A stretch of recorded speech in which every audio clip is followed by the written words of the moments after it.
Golden State Media Concepts presents the GSMC Classics series, with episodes of some of your favorites from a day gone by, a time gone by. Join us as we time travel to some of your classic favorites from yesteryear. The GSMC Podcast Network invites you to sit back, relax, and enjoy the GSMC Classics series on the Golden State Media Concepts Podcast Network.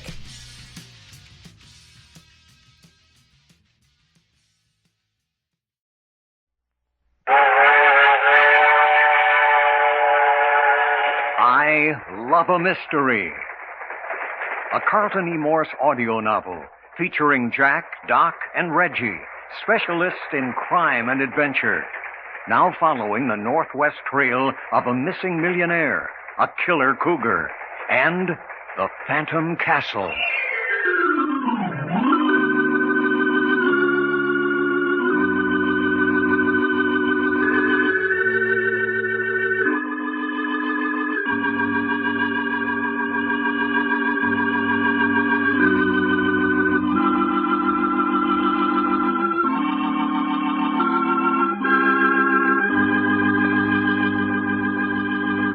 This is Fred Foy introducing Jim Harmon's presentation of Les Tremaine and Tony Clay in an original Carlton Morse thriller, The Fear That Creeps Like a Cat.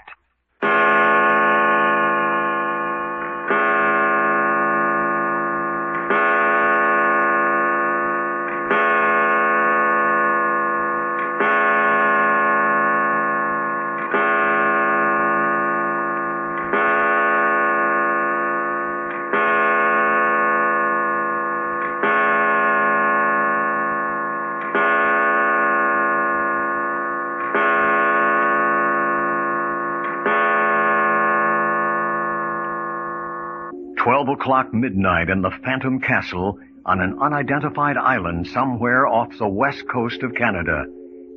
Jack, Doc, and Reggie are the prisoners of Richard Cooper, who has hindered their search for Alexander Archer from the beginning. Now that he has brought the three comrades to this ancient island castle, they have found out the following. Alexander Archer himself is apparently a prisoner in the castle also, and at the moment very ill. That no one brought to this island by Cooper has ever left alive.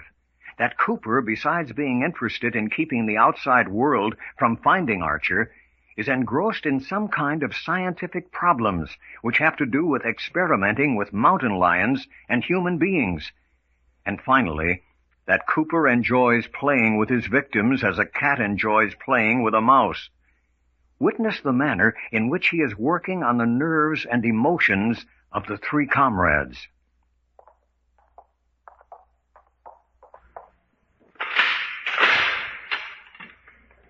Now then, inside with you. But Jack, take it easy, Reggie. Come on. Good night.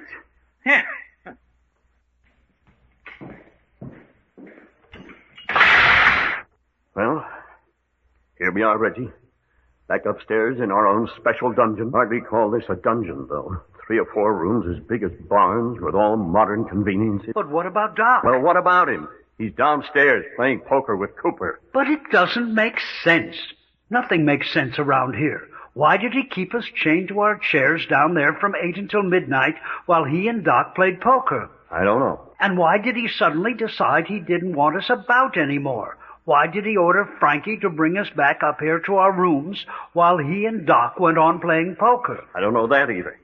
I don't know what's the matter with me, Jack, but I'm afraid. What of? I don't know. If I could only find out, if I only knew.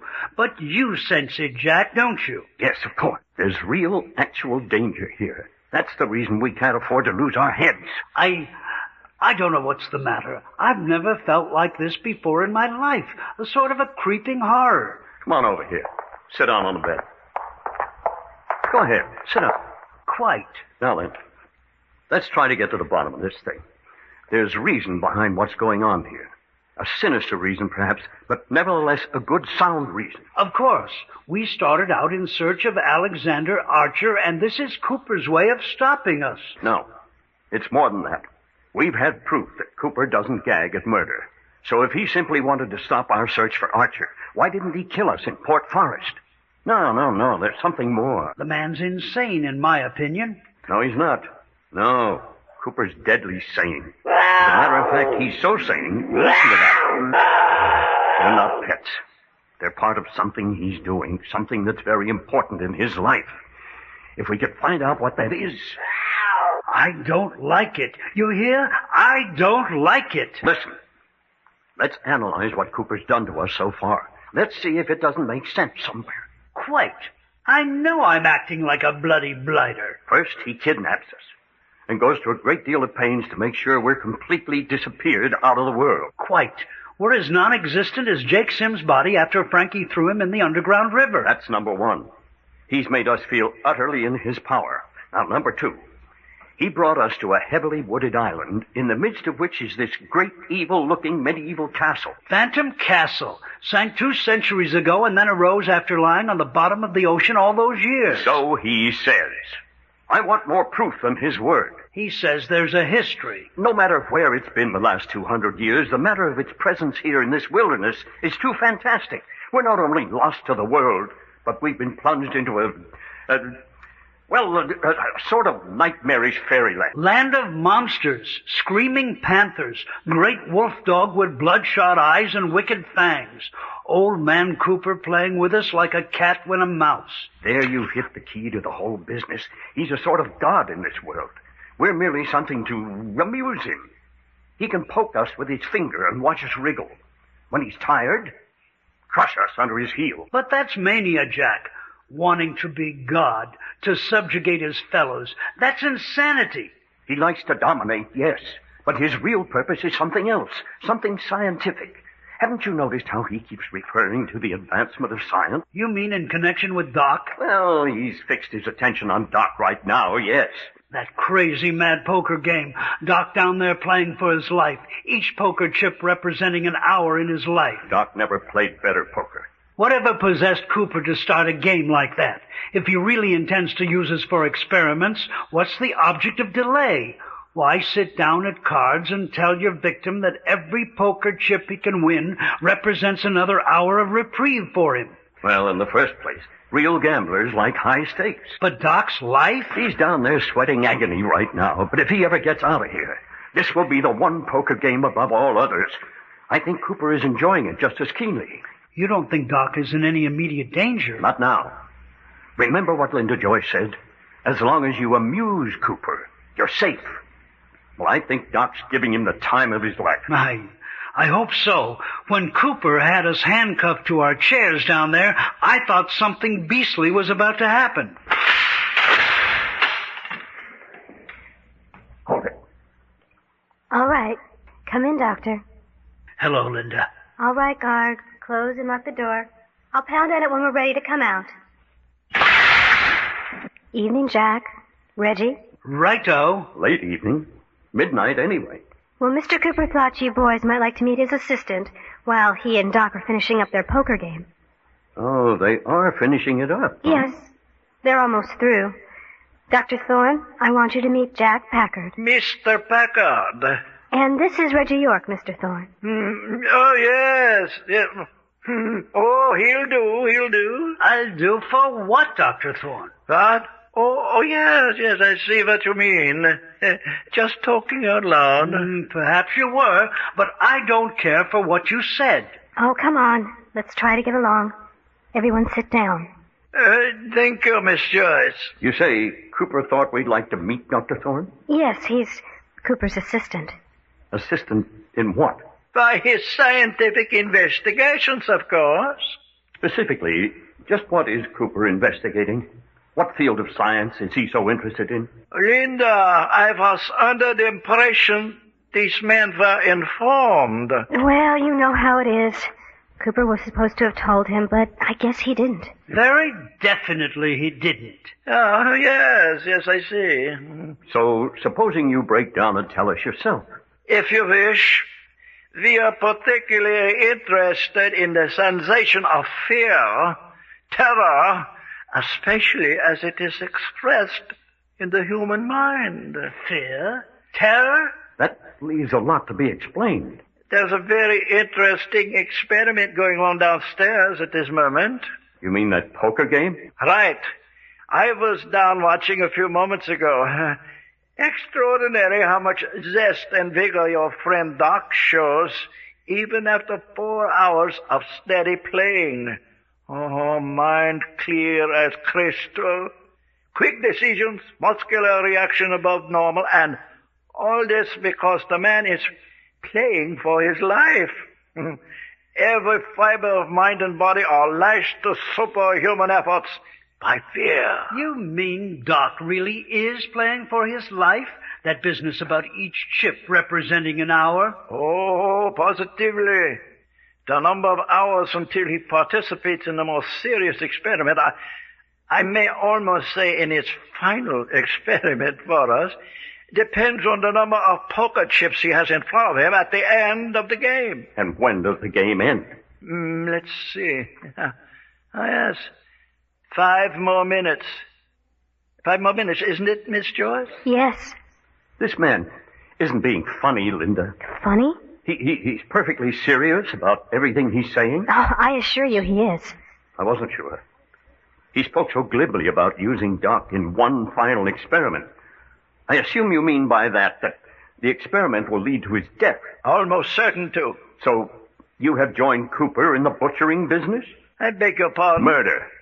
Butchering your fellow beings. Miss Joyce, what's this man talking about? Well, after all, Dr. Thorne, you can't expect victims to look upon you as a very high type of individual. I am a scientist. Sure, but no one likes to die, even at the hands of a scientist, even for so noble a cause as the advancement of science. The layman has a most peculiar point of view. Dr. Thorne, if Mr. Cooper was to throw you to his pen of mountain lions... Miss Joyce. Oh, all right. Did you say throw him in the den of mountain lions? Oh, just a rather gruesome figure of speech. May I ask you a question, Dr. Thorne? Certainly. You say you and Cooper are studying fear and its reactions on the mind and body of human beings. That's right. Then what are the mountain lions for? I'd rather not talk about that, Mr. Packard. Why not? They're a part of your experimental work, aren't they? Yes, they are that. Well, then, why so hesitant to talk about them? I thought all true scientists were eager to discuss their work. Listen. Prometheus is howling. That means Cooper's tied him up for the night. And that means the poker game's over. Yes. Well, then, Doc will be up here in a minute. I don't know. Why not? What do you mean you don't know? Why, I imagine it will depend on how many poker chips he had left at the end of the game. That was the understanding, wasn't it? He began with 24 chips, which represented 24 hours. Every chip he won from Cooper added another hour to his existence. And with every chip he lost deducted an hour? Oh, yes, that's right. If he lost all his chips, I don't think you'll see your friend again. Linda, you can do something about that, can't you? Why? Of course you can. I don't care what happened in that game. I want to see Doc again. But...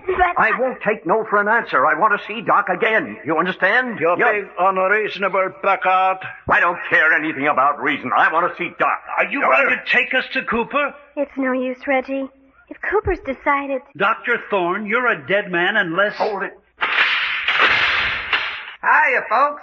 Here I am. Hey, Reggie, you ain't a-choking that fella, are you? I was. Well, doggone. Close the door, guard. Everything's all right. Oh, you're back with us for the night. Why, yeah, sure. What? Well, we were just getting a little nervous. Hey, you didn't think I lost in a poker game, did you? We didn't know. Shucks, no. Looky here.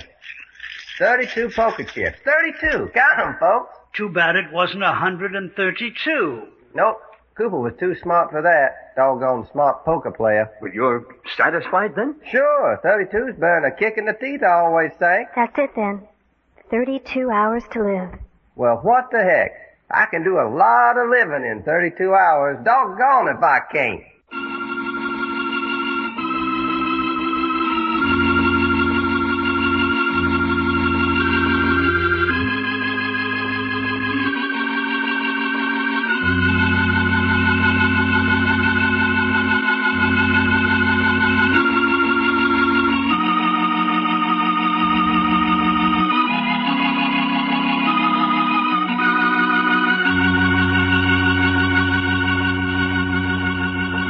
adventures of Jack, Doc, and Reggie have come to you in I Love a Mystery. Created and written by Carlton E. Morse. Scripts copyrighted by Morse Co. Incorporated. Produced and directed by story editor Jim Harmon. Featuring Les Tremaine as Jack Packard and Tony Clay as Doc Long. Consultants Frank Brzee and David Lloyd. Your announcer, Fred Foy. This presentation has come from Hollywood.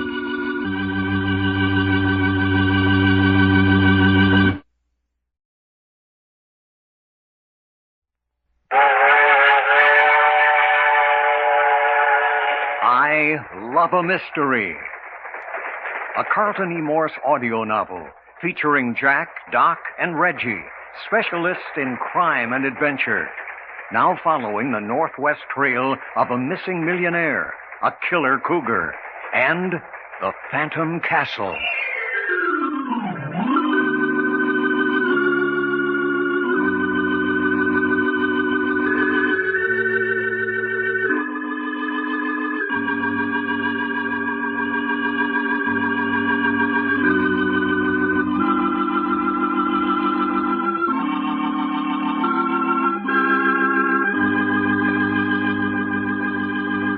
This is Fred Foy introducing Jim Harmon's presentation of Les Tremaine and Tony Clay in an original Carlton Morse thriller, The Fear That Creeps Like a Cat.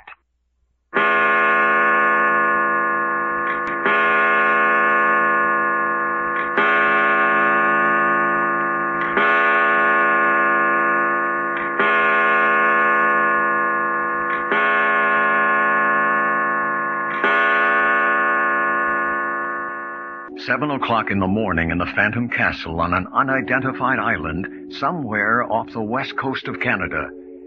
Jack, Doc, and Reggie are prisoners of Richard Cooper, who uses human guinea pigs in his scientific research into the realm of fear and terror. Last night, they met Cooper's assistant, Dr. Thorne, who told them that they were to be used in combination with mountain lions for the purpose of further research into the field of human terror. The manner and method of the experiment have not been revealed. All that seems certain is that Doc is to be the first victim, and that he is to face whatever is in store for him 32 hours from midnight last night. Now at 7 o'clock this morning, 7 of those precious hours are gone. Hey, Jack, Reggie, you folks awake? What's the matter, Doc? You know what them sippy cats done to me last night? No, what? Well, wait till I get my shoes on. I'll come in and tell you. There. Morning, Doc. Listen to my footsteps, will you? Every time I walk around in here, I feel like I'm in a big auditorium. Well, it's big enough for an auditorium. What's your trouble? Well, you think there's trouble? Well, because you're up and dressed at 7 in the morning, that isn't natural. Well, Jack, you know what that passel of polecats done to me last night? After we went to bed. Every hour, all night long, one of them guards come in and woke me up and made me give him one of my poker chips. What's that?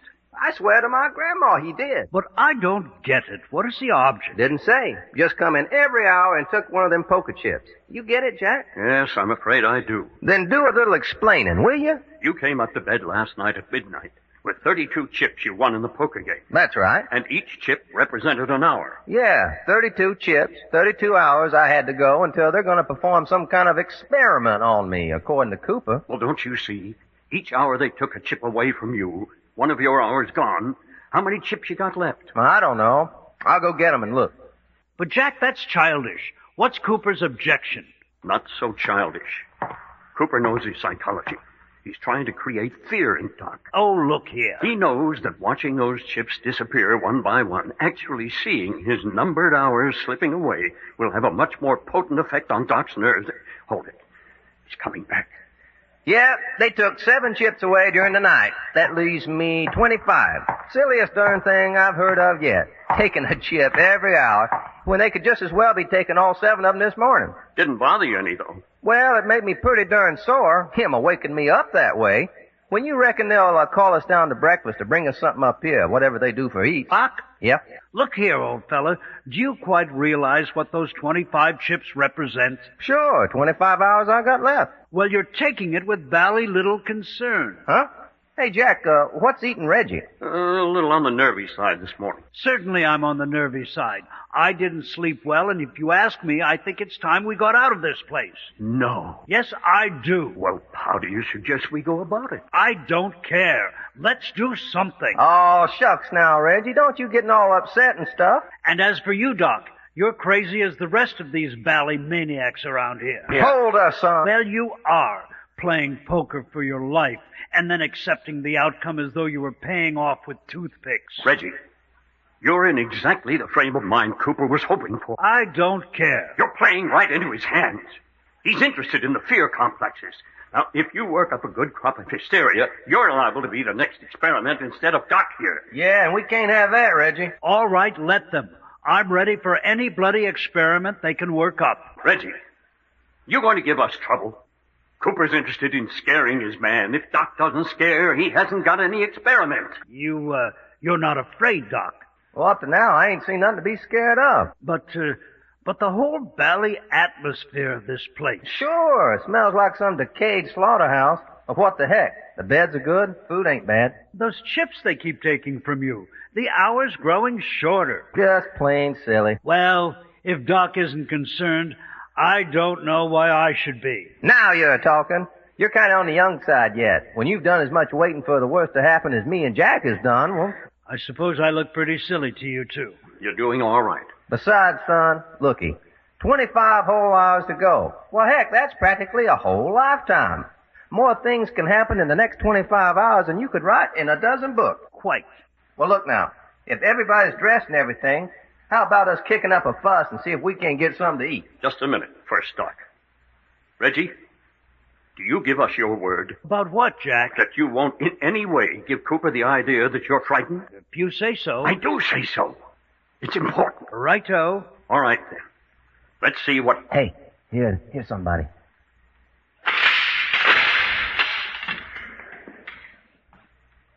Good morning, gentlemen. Well, if it ain't the old poker player himself. How are you, Cooper? Oh, dear me.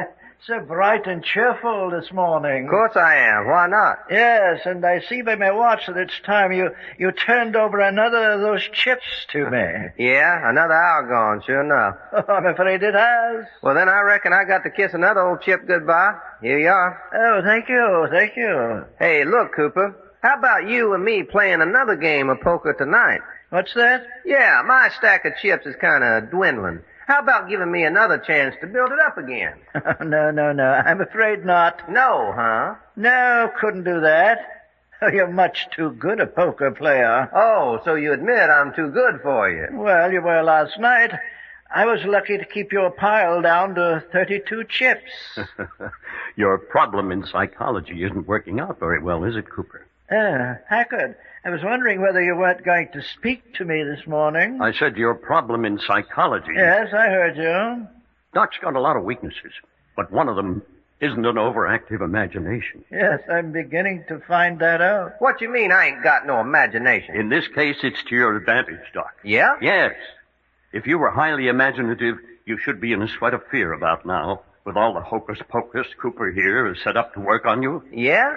Doggone, Cooper, that's a shame, wasting all your time like this. No, don't mind me. If I could find a man with a complete lack of fear, I haven't done so badly. It will make an interesting note in the appendix of my treatise. Huh? What's he saying? Looks like you're to be an interesting note in his appendix. Appendix, huh? So he says. Well, I'll tell him one thing. He won't like me in this appendix. He's got to need an appendectomy the minute he puts me there. You see, Cooper, he's scared to death. Senseless conversation. Senseless. What's the matter with you, Mr. York? I say. Hunger. What about some breakfast? Bit morose, aren't you, young man? Quite. Always out of temper before I've had my coffee. Yeah, when do we eat? Food. Oh, yes, of course. Food. But I came up to see if you wouldn't like a little exercise before breakfast. What sort of exercise? Walk about the island? Well, that's not a bad idea.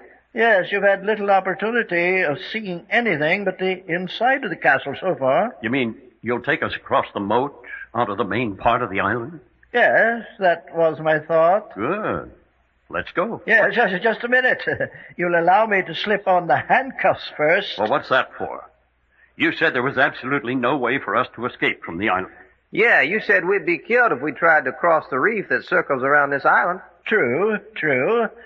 But you might try it just the same. Well, that would be our hard luck, wouldn't it? No. 3 fine specimens. Mustn't take a chance of losing any of you. Besides, once out into the fresh air, you might take it into your hands to attack me. Oh, that'd be silly if we couldn't escape from the island. Nevertheless, you might do it, and I'm too old a man to be knocked about. Put your hands behind you, gentlemen. No, I absolutely refuse. Yeah, now, that's not at all friendly. I tell you I won't. Not under any circumstances. What's the matter, boy? Reggie. Yes, Jack. Put your hands behind you. Put your hands behind you. Quite. Yes. Oh, that's better. Here, no use to clench your fist like that. There. Now, Mr. Long. Sure, clip 'em on. It's getting so I don't feel natural without these here cuffs on. Now, you, Packard. Go ahead. But, Jack, we could have bashed this chappie right here and now. You think so? Look at the guard at the door. Yeah, and that elephant gun of his would have blown a hole in you so big. Yes. Friendliness, good feeling. That's the spirit.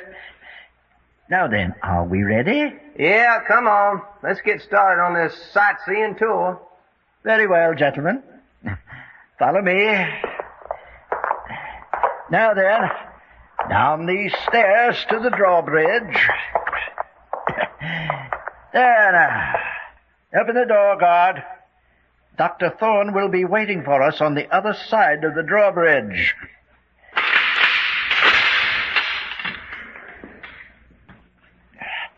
Follow me, please. This Dr. Thorne fella gonna take this sightseeing trip with us? Oh, yes. How about Linda Joyce? Now. Hey, what you leaving her out for? Don't she like to go for walks before breakfast, too? Now then, gentlemen, we'll lower the drawbridge. Yeah, there she comes. Yeah, what started?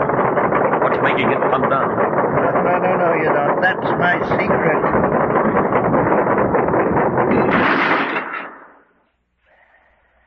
There now, we can cross. Doggone, crossing a drawbridge out of an honest-to-goodness castle. Wonder how many other folks in our generation's done that. Interesting, huh? Huh, Reggie? I suppose so. Hey, Red, snap out of it. No, let me alone. Okay, fella. There now. That brings us across. And there is Dr. Thorne waiting for us.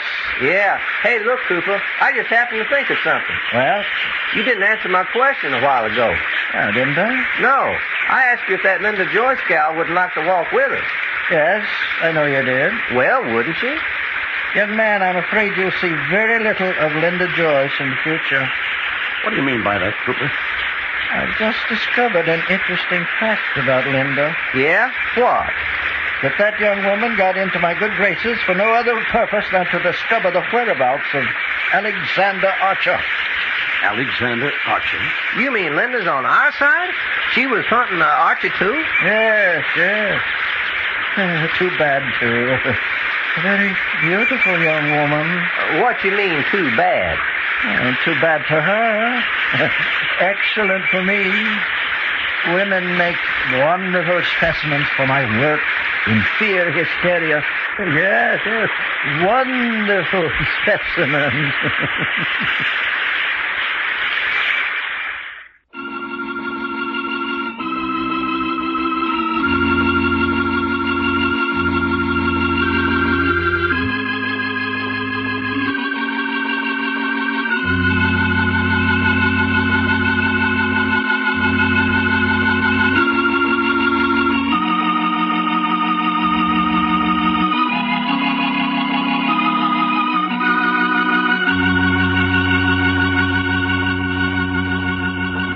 The adventures of Jack, Doc, and Reggie have come to you in I Love a Mystery.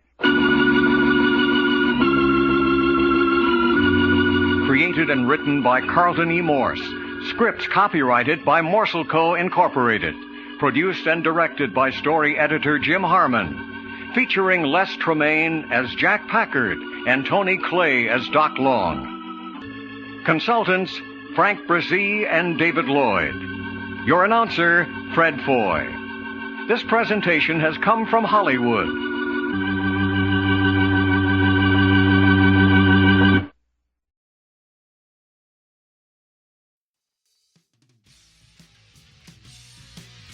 You've been listening to the GSMC Classics series, part of the Golden State Media Concepts podcast network. Follow us at www.gsmcpodcast.com and find all of our timeless programming by typing GSMC Classics into any podcast app, including Apple Podcasts, Google Podcasts, SoundCloud, Stitcher, and more. Remember to subscribe to the GSMC Classics series podcasts of your choice to stay up to date on new episodes. And if you could take a minute to give us a nice review, that really helps us to get this ageless programming out to others who would enjoy it just as much as you have. Check out all of our GSMC Classics series podcasts.